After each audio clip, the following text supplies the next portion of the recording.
Gaussian mixture model and the hidden Markov model are generative learning model.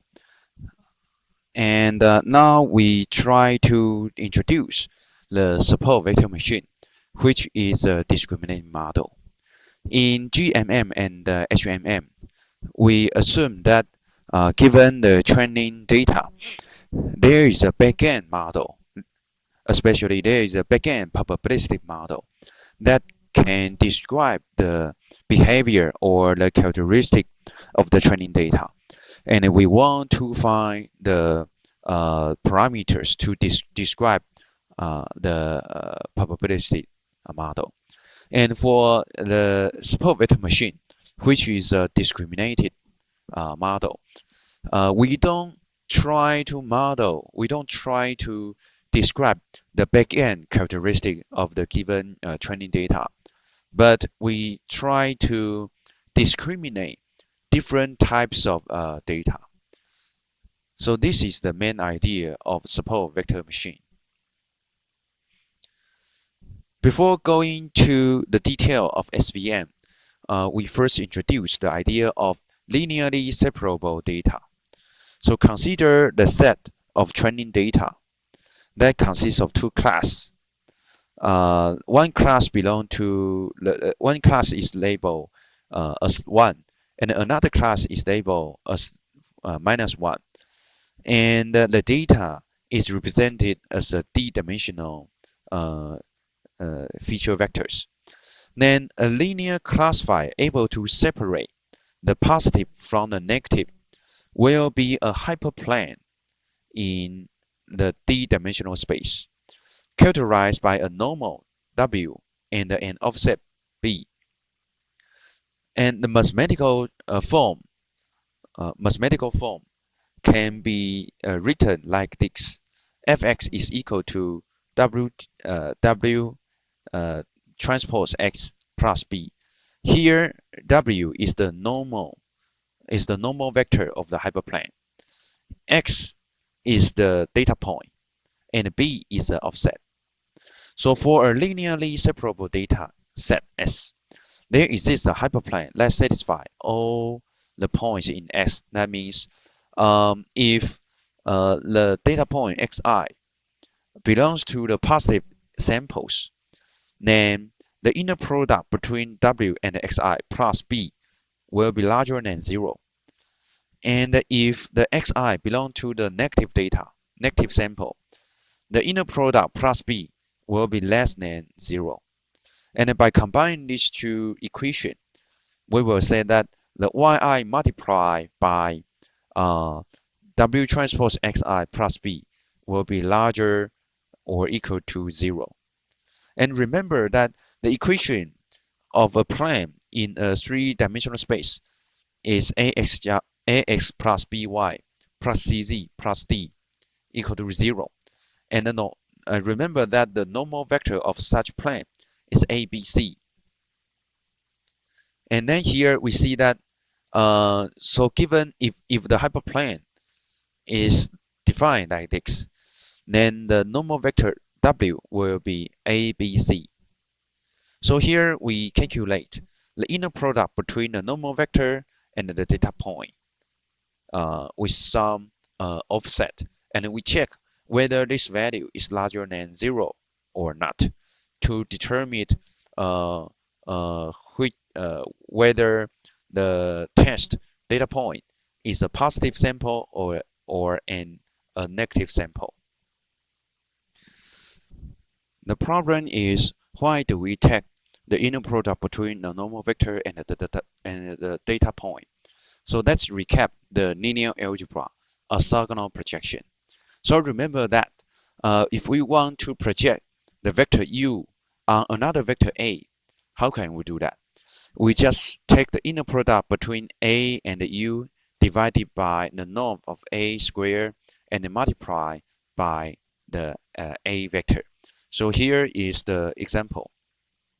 We project u on a and get the w1. So w1 is the so-called projection of u on a. Of course, we can also calculate this vector w2 we use we minus u by the projection u on A and get the vector component of u orthogonal to A. And then we can also take the norm of the projection u on A, and then finally we can get the u norm multiplied by cosine theta. And now we have a hyperplane with a normal vector w, and then we may have a data point like this x1. Now we try to project the data vector on the normal vector and then give some offset.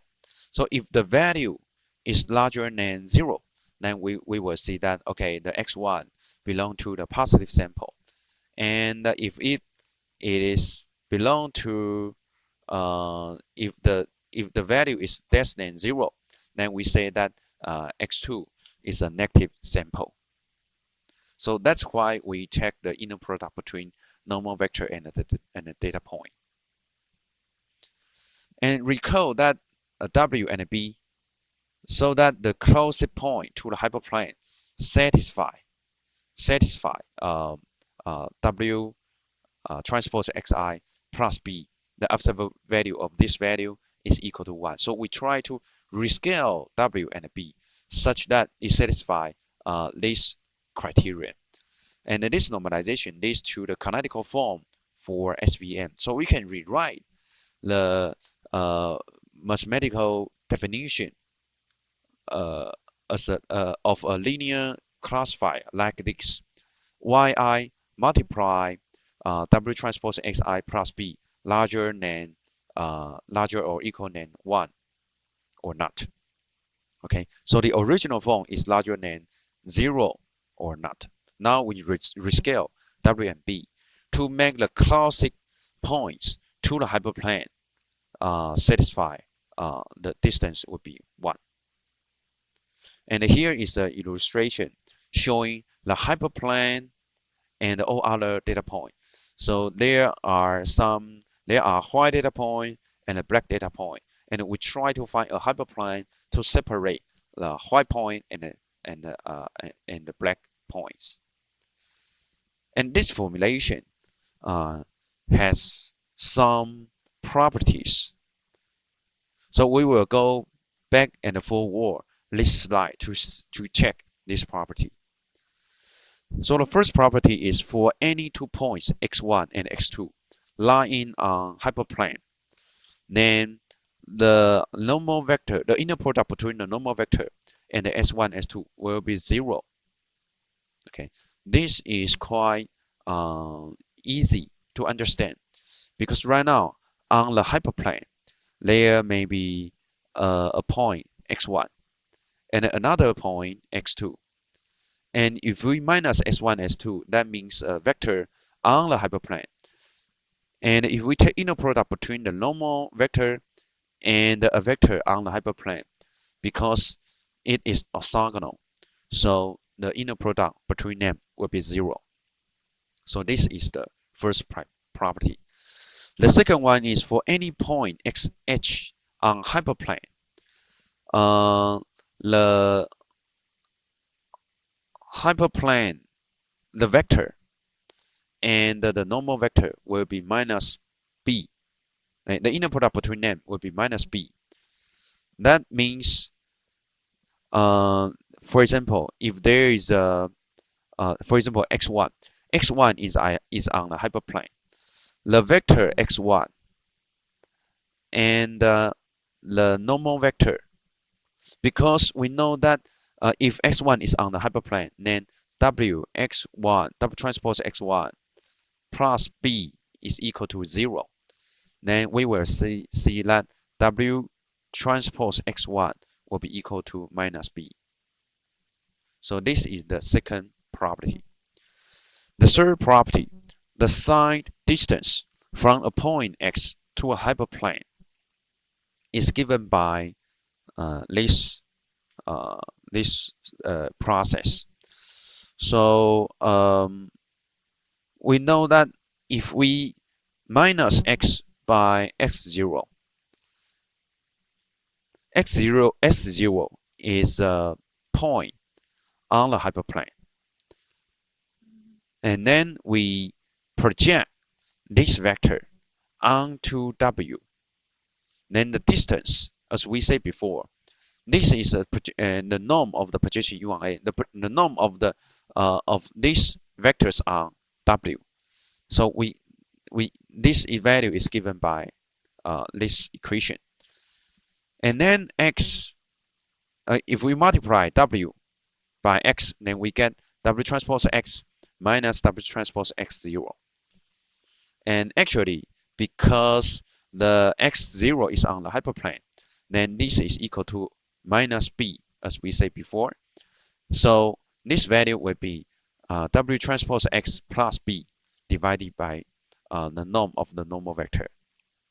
Okay, so here we see that the S0 is the intersection point between the normal vector W and the hyperplane.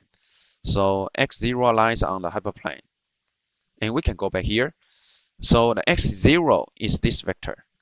And if there is a vector x here, then the distance, we try to find the distance. So the x, the projection of x, and this is the vector x, and this is the vector s0, and then this vector is x minus 0, and we projection this vector onto W. So the distance here is d, and the d is equal to W transpose s plus b divided by W norm.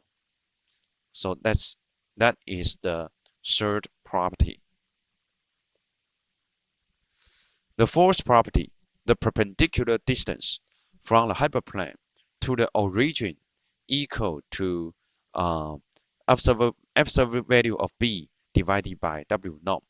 That is, we can substitute x as 0, 0 in property 3.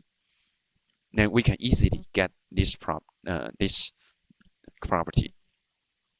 And finally, the points for which the equality holds are those points that lie on the hyperplane W transpose x plus b is equal to positive 1 or negative 1, and have the perpendicular distance 1 divided by W norm to the separating hyperplane.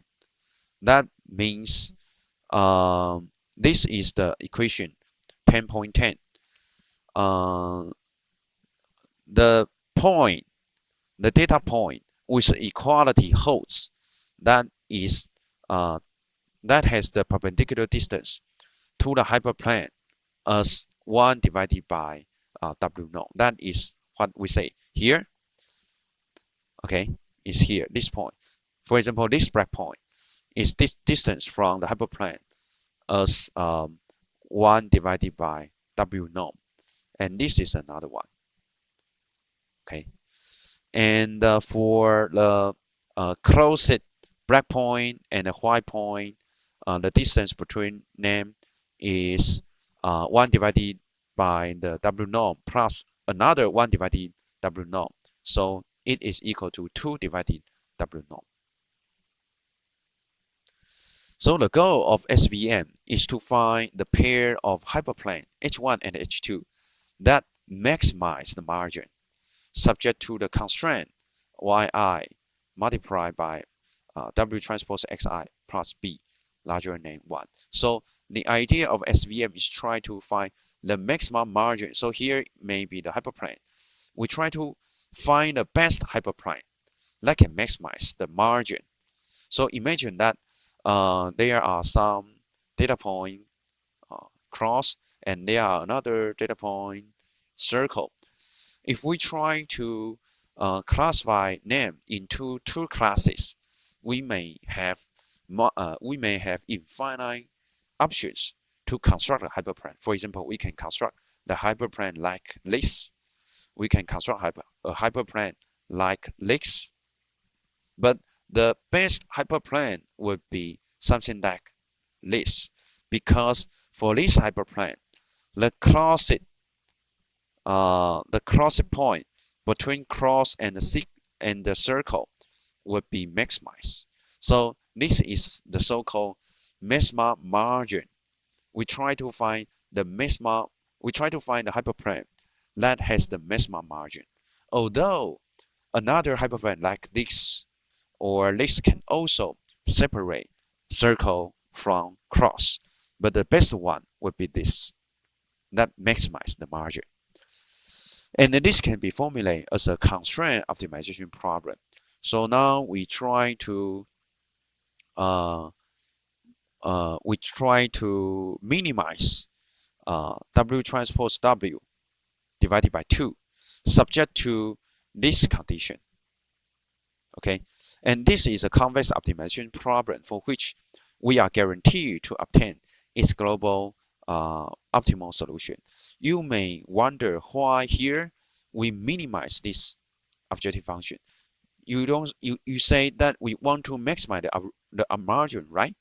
But remember that we already know that the margin between here h1 and h2, the distance between h1 and h2 is 2 divided by the norm of the normal vector. And in optimization theory, we don't like to do maximization. We like to do minimization. So to maximize this value, we try to minimize the reverse of this value. So we turn to minimize the W norm divided by 2, something like this. And this is more easy to calculate in mathematics. So the standard form of SVM can be described by this.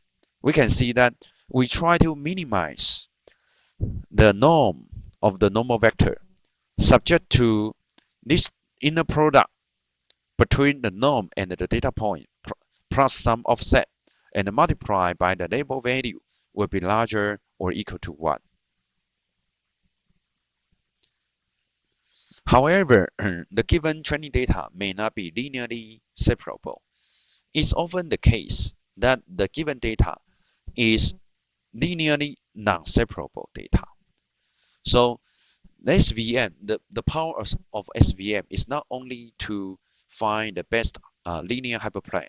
Okay, so when the SVM derived above is applied to non-separable data, then some data point could be at distance psi divided by W norm on the wrong side. That means in order to avoid overfitting, we may allow some data point that will be misclassified.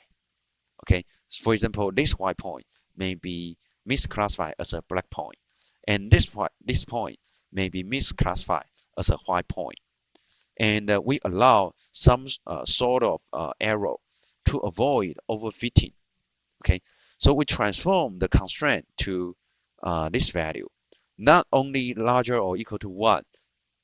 We rewrite the constraint as larger or equal to 1 minus psi I, where psi I is a penalty term we should define. Okay, and the SVMs for non-separable case can be cascade as the optimization problem. So we want to minimize this the norm of the normal vector, and then we try to minimize the penalty, but we subject to this criteria. So this is a compromise to avoid overfitting and control the classification error as minimal as possible, as small as possible. So how can we solve this optimization problem? In optimization theory, we can use Lagrange multiplier method to find the optimal solution. So we will transform the original problem to a dual problem. We transform the original optimization problem into the Lagrange function. So here is the original objective function. And the Lagrange multiplier method first define a Lagrange function using a set of non-negative Lagrange multiplier alpha and beta. And we write it as a Lagrange function like this. we can see the first two terms are objective function terms, and then the next two terms are the constraint terms. And here the alpha I and the beta I are Lagrange multipliers. By taking the partial derivative respect to W and B and psi, we can find the optimal value that calls the maxima Lagrange function. So here, if we take partial derivative with respect to W, after many derivation, we can get this and set it as 0. And then we know that the W would be equal to summation I equal to 1 to n and alpha I, yi, xi. And if we take partial derivative with respect to B, we get this result. And now we know that the summation I equal to 1 to n, alpha I, yi will be equal to 0. And if we take partial derivative with respect to psi I, then we know that alpha I is equal to c divided by n minus bi. And based on these values, we can calculate alpha and beta. And substituting these solutions, we obtain the dual objective function like this. So we can rewrite the original Lagrange function as a combination of alpha and beta. Since the primal problem is convex and strictly feasible, its minimal solution can be obtained by equivalently maximizing the dual objective function. Like this, we try to maximize all possible alpha that maximize this value and subject to this criteria. And once the optimal alpha set is obtained, the final result of the optimal classifier is then given by this value. So we skip many details of the derivation of the Lagrange multiplier and the dual problem. So we just focus on the final result. So here, the final classifier is given by the sign function of this value. And what is this value? This is actually the Lagrange multiplier alpha I multiply yi and then the data point x and xi, the inner product between xi and any x plus the offset b. So here we can see given a data point x, how can we classify it into positive or negative?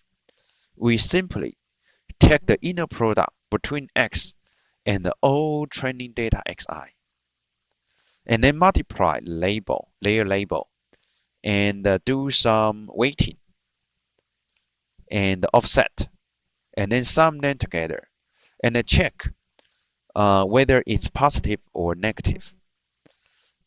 If it's positive, we may say that the given data point x is a positive example. On the other hand, if it is negative, we will say this data point is a negative example. So although we skip many mathematical details, we finally can get a very intuitive conclusion. That is, how can we calculate, how can we classify a given data point? The solution is we take the inner product between this data point and the all training data point, and see and sum them together after some function, after some linear function, and sum them together. We finally get the sign to determine which class the given data point belongs to. So far, we discussed the case that finds a linear boundary in the input feature space, which divided data into two classes. We now extend the idea of linear SVM to enable the generation of a nonlinear classification boundary using the kernel trick technology. So right now, we have already discussed the linearly separable data, and then we allowed to avoid overfitting. We allow some classification error, and then we have a way. We transform the canonical form into the dual problem, and we have a method to get the final classifier. However, all the material mentioned above are all linear. They are linear classifier. So how can we extend the linear SVM to nonlinear?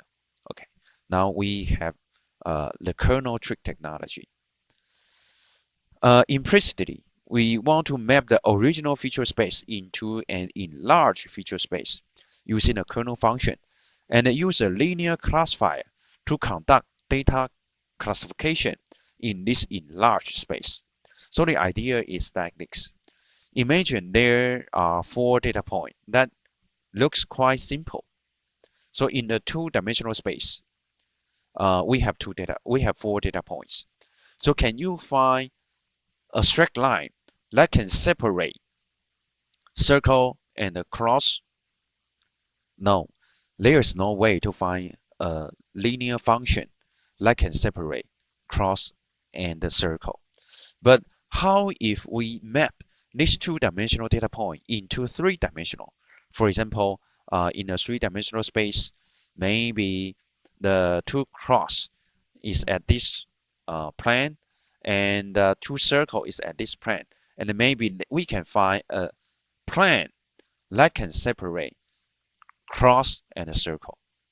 Okay, so that's the idea.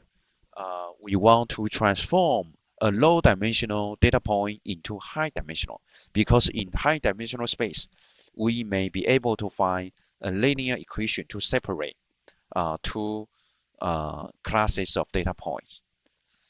And the kernel trick here is that theoretically, we need to find a kernel function to map the low-dimensional data point to high-dimensional data. However, we don't really need to do so. We don't really need to transform. We don't need to really do the transformation. That is called the kernel trick. So here we state the general idea again. The original input space can always be mapped to some higher dimensional feature space where the training data is separable. So in the original 2-dimensional space, we have red data point and a blue data point, and it's impossible to find a linear equation to separate these 2 class of data. And if we map them into a high-dimensional space, like a 3-dimensional space, then the red point may concentrate on the original part, and the blue point may concentrate on another part, and we can find a plane to separate them. But the kernel trick is the input feature vector appear only in the form of dot products. So we don't need to care about the individual components of the input vector. All we need to know is dot product between the input vector. So we don't really need to transform all data points into higher dimensional space. We just need to know the inner product between them in the higher dimensional space. Right? So if we have an efficient way to calculate the inner product between higher dimensional data points, we don't really need to transform low dimensional data into high dimensional data points. Okay, so how can we do that? Assume we enlarge the original feature space by mapping the data into some high dimensional Euclidean space and using a mapping function phi. So we can map the d-dimensional space data point to higher dimensional data points. In the enlarged feature space, because SVM depends on the data only through the dot product, so we calculate the dot product of the higher dimensional data point. If there is a kernel function k such that if you just input the lower dimensional data point And then if this kernel function can return the inner product between the higher dimensional data point, then we only need this kernel function in computation rather than we need the kernel function. We need the transformation function. So we can speed it again. We don't really find the transformation function phi to transform xi and xj into phi xi and phi xj. We just need to find a kernel function k. If we just input xi and xj, and then this kernel function return the inner product between phi xi and phi xj. That will be enough. Okay. So for the form of SVM, we originally need to calculate the inner product between phi xi and phi x. But right now, we can replace this computation by the kernel function k. How can we do that? It looks quite magical, right? Here, I give you an example. Consider a feature space with two inputs x1 and x2. We apply a degree 2 polynomial kernel. That is, we just give the polynomial kernel x and the x prime. And if this kernel function is defined by 1 plus x dot s prime and the text square. And actually, if we do that, we have x equal to s1 and x2. We have s prime that is equal to s1 prime, s2 prime. Then we take the inner product between them, and then we take square. Then we get this one. And this value is totally equal to, we transform x and s prime by this mapping function. Okay, so this value is equal to the inner product between two six-dimensional data point. So if we transform x by this transformation function phi, then we will get 1 square 2 x1 square 2 s2 s1 square s2 square square 2 s1 s2. Okay, and then we can get, if we transform the s prime into another one, we can also get this one. So this value is exactly like we take inner product between this vector and the 1 square 2 s1 prime square 2 x2 prime and so on. So you can see that here 1 is the inner product between 1 and 1. The 2 s1 s2 s1 prime is the square 2 s1 multiply the square 2 s1 prime. So this value is exactly the inner product between two transform higher dimensional data point. That is, we stay here. Okay, so the point is we don't really transform the lower dimensional data point. We don't really transform the two-dimensional data point into six-dimensional data point. We just input these two-dimensional data point to this kernel function and then get the inner product. So this is the kernel trick. This example reveals that the degree 2 polynomial kernel function serves to map the original two-dimensional feature space into a six-dimensional one and conduct dot product without the need to explicitly compute phi x for each data point. Therefore, by using the kernel trick, we can generalize the linear SVM to a nonlinear one with a minimal change in the framework and a minimal computational cost. So why do we, if we use the kernel trick, if we use the kernel function, why the linear SVM can be extended to nonlinear SVM? That is because the kernel function is nonlinear. Okay, so we can find we can map the two-dimensional data points into high-dimensional data point. And then in the high-dimensional data point, we can construct a linear SVM. And the linear SVM in the high-dimensional space is corresponding to non-linear SVM in the low-dimensional space. And know that the mapping between low-dimensional space and high-dimensional space is non-linear. Okay, so in a word, I said it again. Linear SVM in the higher dimensional space is actually a non-linear SVM in the low dimensional space. Okay, and there may be several possible kernel functions that can be used to do the kernel trick, like the degree D polynomial. We see degree 2 polynomial kernel before, and also radius basis kernel like this, and also neural network kernel like this. And many works has been demonstrated that the radial basis function is one of the most promising kernel function in SVM. To construct SVM classifier, we need training data. Of course, the training data will be with label with the labels, like the training data is X and the corresponding label is Y. Now we describe some training policy. Given a training data, we usually not use all the training data to train the SVM classifier.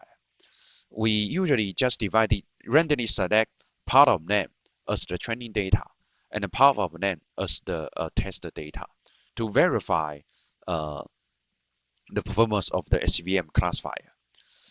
And here we describe the training error and the testing error. That means if we use the training data to construct an SVM classifier, we then again use this training data to test the SVM, and this is the error of this policy is called the training error.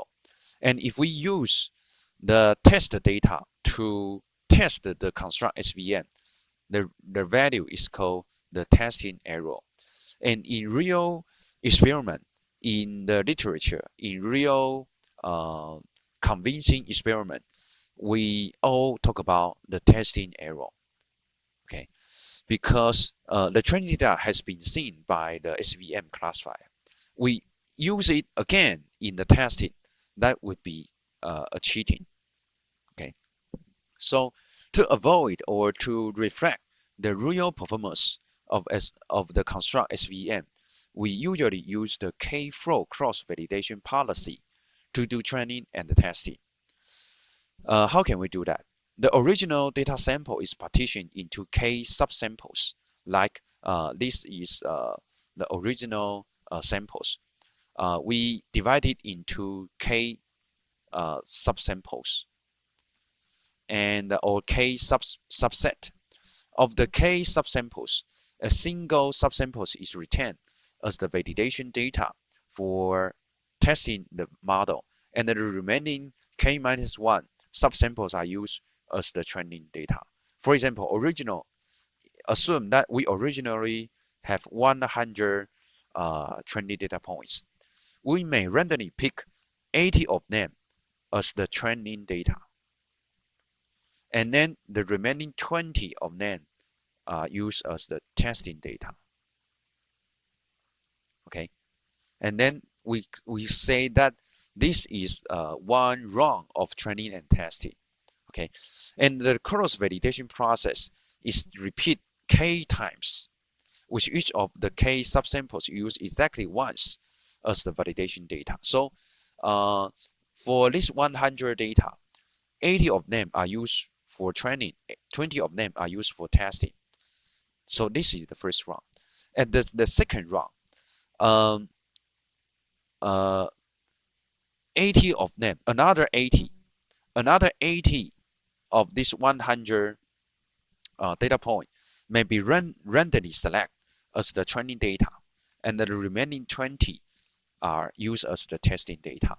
And we repeat the same process several times, k times, okay? And the k result from the fault then can be averaged to produce a single estimation.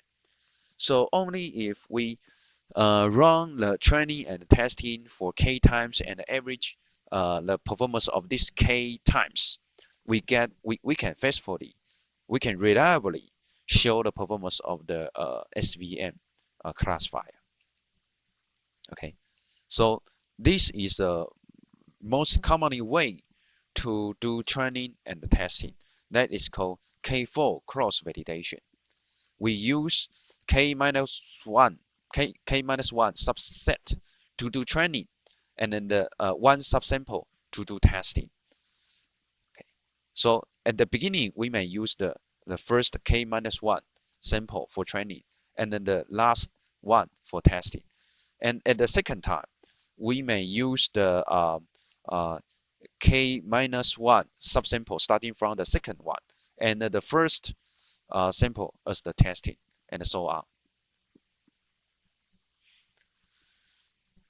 Originally, SVM is designed to classify two classes of data.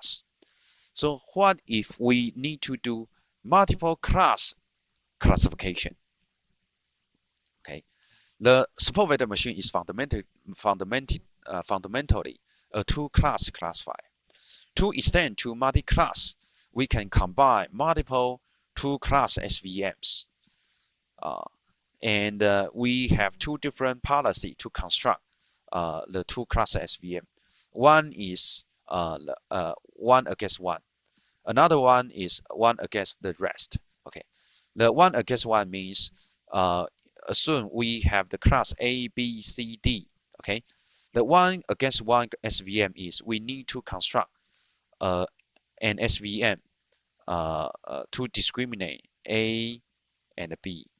We need to construct another SVM to construct B and C, another C and D, another A and C, another A and D, another B and D. Okay, yeah, and so on. Okay, so this is the one against one SVM. Another way to construct two class SVM is we just classify A and not A. So this is called one against the rest, or one against all. B and not B. Okay, so we can develop two class SVM based on one against one or one against the rest, and then we use the DAG SVM, Decision Acyclic Graph SVM, to extend two class SVM, or to combine several two class SVM to build a multi-class SVM. So here is an example showing the DAG SVM. Assume that we have four classes. Originally, each class is a candidate, and if we first take the input the data point into a 1 versus 4, so this is a 1 against 1 SVM. If we first input the data point into the 1 versus 4 SVM, and then we can classify it into not one class or not four class. If we go through not one class, then the candidate class may be 2, 3, or 4. And then we put this data into 2 versus 4, and then it may be classified into not 2 or not 4. If not 2, the candidate may be 3 or 4, and then we input to the 3 versus 4 to classify the data point into 4 or 3. Okay, and yeah, similarly, you can do this the same thing in other node. Okay, so this is if we use the 1 against 1 SVM. If we use 1 against, okay, so here is the illustration showing 1 versus 4 SVM. Okay, so we can check whether the data point, the given data point, is class 1 or not. So we can combine several two-class SVM to build a multi-class SVM. And right now, if you use the library available on the internet, such as the lib SVM provided by National Taiwan University, developed by Professor Lin Zhiren, actually you can feel free to construct multi-class SVM because they already construct the process for you. So you just simply identify which label the data point belong to, and then you can easily construct a multi-class SVM. You don't need to construct many two-class classifier. SVM was very widely used in many applications, not only for multimedia content analysis, but for multimedia content analysis, SVM is very widely used. Okay, so here we show you an example published in 2006. That is automatic video genre categorization using hierarchical SVM. So in this work, they try to do video genre categorization, and they extract temporal feature and a spatial feature like shot length, cut percentage, average color difference, and some spatial feature like phase frame ratio, average brightness, average color entropy, and so on. And then they adopt the hierarchical SVM, just like the tree structure we mentioned above. So originally, all sports are candidate, and then they may use the one against all, one against the rest SVM to check whether it's a soccer or not. Okay, if it's soccer, then the scene is done. If not, then the candidate may be the rest, and then we check it whether it's a football or not. We check it whether it's a baseball or not, it's a tennis or not, it's a volleyball or it's a basketball, and so on. Okay, so they construct a series of SVM classifier to do video genre classification. And if you are interested in developing your own SVM classifier, you can simply go to the website of Professor Lin Zhiren in National Taiwan University, Department of Computer Science and Information Engineering. And this library has been very widely used in various applications in various research fields. So you can easily use it, and please try to adopt this library to construct your SVM classifiers. And here are some important references about what we talked before. The first one is the typical reference of hidden Markov model. Here are some data mining tutorial online, and this is the application papers using Gaussian mixture model to describe the play field, and this is the using hidden Markov model to extract highlight from baseball game video. Also, there are other reference describing the SVM. Also, the application of SVM. The lib SVM is a very widely library that allows you to construct your SVM classifiers. And the hidden Markov model library, Gaussian mixture model library. This again is another hidden Markov model library.